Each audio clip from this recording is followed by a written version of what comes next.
Vulnerability in a relationship isn't always easy to achieve. It requires courage, trust, and a willingness to expose your innermost feelings and thoughts. It can be challenging to let down your guard and be more open with your partner.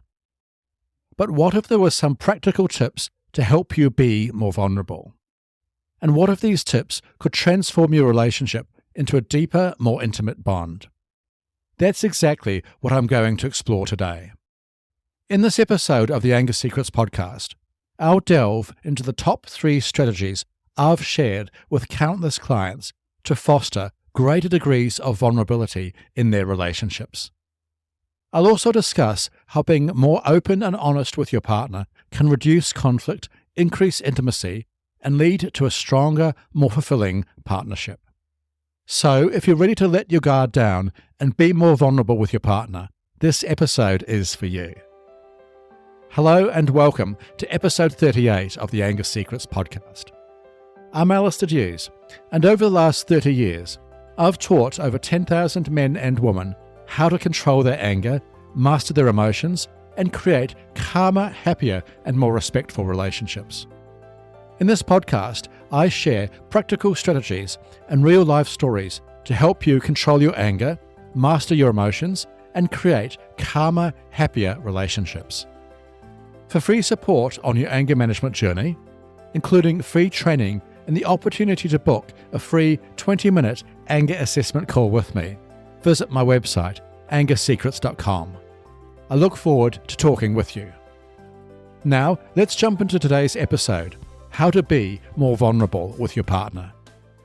To begin with, what does it mean to be vulnerable in a relationship? In essence, vulnerability means being open and honest with your partner about who you are, what you need, and how to bridge the gaps in between. It's about being able to share feelings, thoughts, and experiences without fear or judgment. When done right, being vulnerable can reduce conflict and lead to greater intimacy, understanding, and trust between you and your partner. It's not always easy to be vulnerable, so here are my top 3 strategies for fostering greater vulnerability in your relationship. Strategy 1. Acknowledge your feelings. The first step in cultivating vulnerability is to become aware of and accept your emotions. This often means taking a few moments to tune into yourself and recognize your feelings. It's also important to acknowledge that your feelings are valid, even if they're uncomfortable or difficult to express. Acknowledging feelings can be difficult, especially for men, who are often taught to suppress or deny all emotions except for frustration or anger. A simple question men can ask themselves when they are angry is, what am I feeling beneath my anger? Often, the feelings beneath anger will be feelings such as fear, sadness, loneliness, embarrassment, powerlessness, or even shame.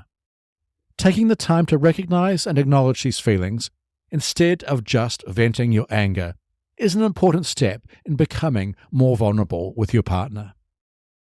Strategy 2. Communicate your feelings with your partner. Once you have acknowledged your feelings beneath your anger, it's time to communicate them to your partner. This means sharing how you are feeling clearly and respectfully. It's important to remember that your partner cannot read your mind, so it's up to you to communicate what is going on for you.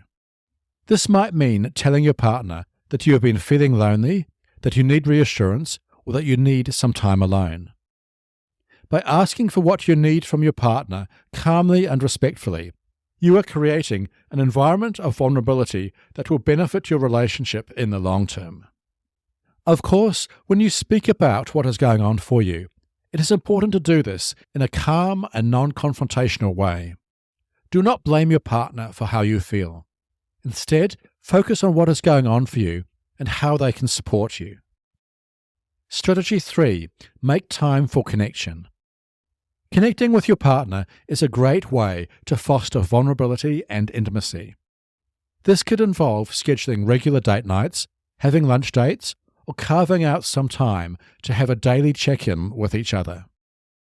By making time to connect with your partner regularly, you are likely to foster deeper trust and understanding with each other. This will make it far easier to be open and honest about what is going on beneath the surface for you.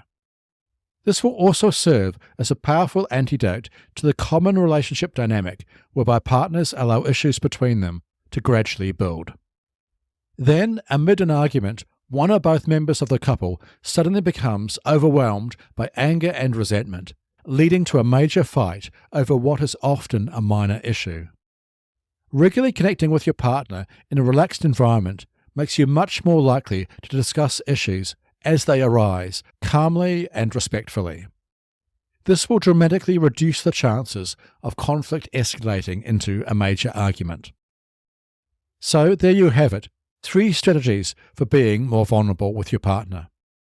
By acknowledging your feelings, communicating them with your partner, and making time to connect with each other, you can share more of what is going on for you and foster greater intimacy and trust in your relationship. Okay, that's all for today's episode on how to be more vulnerable with your partner. If you found this episode helpful, please follow this podcast, head over to your favourite podcast app and leave a rating and review. This will help other people struggling with anger find and benefit from this show. Remember, for free support on your anger management journey, including free training and the opportunity to book a free 20-minute anger assessment call with me, visit my website, angersecrets.com. I look forward to helping you control your anger once and for all. And finally, remember, you can't control other people, but you can control yourself. I will see you in the next episode. Take care. The Anger Secrets podcast is for general informational purposes only, and does not constitute the practice of counseling, psychotherapy, or any other professional health service. No therapeutic relationship is implied or created by this podcast. If you have mental health concerns of any type, please seek out the help of a local mental health professional.